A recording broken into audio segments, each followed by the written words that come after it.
ఎక్కడైనా అవినీతికి పాల్పడుతుంటే ఏసీబీ వాళ్ళు ఇన్వాల్వ్ అయ్యి వాళ్ళని పట్టుకుంటారు, అరెస్ట్ చేస్తారు, వాళ్ళకి శిక్షలు వేసేదాకా వెంటబడతారు.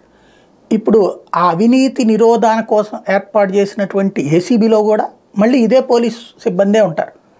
నిజాయితీ కలిగిన వాళ్ళని ఎతికి పట్టుకుంటారు. కానీ వాళ్ళకు కూడా అవినీతి అంటింది అనడానికి సాక్ష్యం తాజా సస్పెన్షన్లు.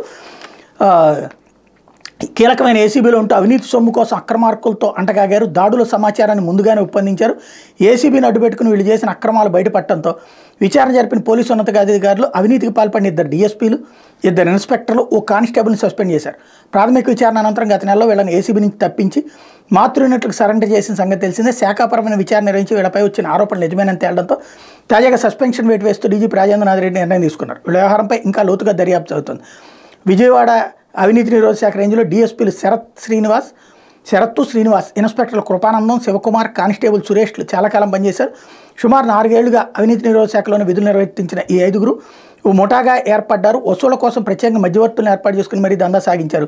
అవినీతికి సంబంధించి వచ్చే ఫిర్యాదులపై చర్యలు తీసుకోకుండా తొక్కిపెట్టేవాళ్ళు, ఆ సమాచారాన్ని అక్రమాలతో పంచుకునేవాళ్ళు, తనిఖీలు, ట్రాప్, ఆదాయానికి మించి ఆస్తుల కేసుల్లో సోదాకు వెళ్లే సమయంలో అవినీతి అధికారులకు ముందుగానే సమాచారం అందించేవాళ్ళు. పలు సందర్భాల్లో వచ్చిన ఫిర్యాదులపై నామమాత్రపు చర్యలతో సరిపెట్టేవాళ్ళు. వీరి వ్యవహార శైలితో విసిగెత్తిన ఫిర్యాదుదారులు ఏసీబీలోని సెంట్రల్ ఇన్వెస్టిగేషన్ యూనిట్ సిఐయుకి సమాచారం ఇచ్చేవారు. వీరిని పక్కన పెట్టి సిఐయు దాడులకు వచ్చిన సందర్భాల్లోనే సమాచారాన్ని అవినీతి అధికారులకు లీక్ చేసేవాళ్ళు. గత ఏడాది నవంబర్లో ఎన్టీఆర్ జిల్లా ఇబ్రహీంపట్నం సబ్ రిజిస్ట్రార్ బాలనాగ ధర్మసింగ్ అవినీతికి సంబంధించి వీరి దృష్టికి వచ్చినా పట్టించుకోలేదని ఉన్నతాధికారులు గుర్తించారు.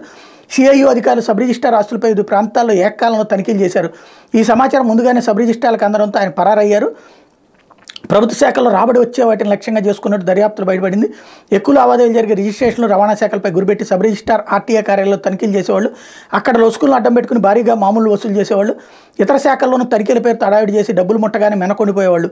సిఐయు అధికారులు, సిబ్బంది చెక్పోస్టులో తనిఖీ చేసే సందర్భాల్లోనూ ఈ 5గురు ముందుగా వాళ్ళకి సమాచారం అందించేవాళ్ళని తేలింది. ఇది మార్గాల్లో భారీగా సంపాదించినట్టు ఆధారాలతో బయటపడడంతో వేటు వేశారు.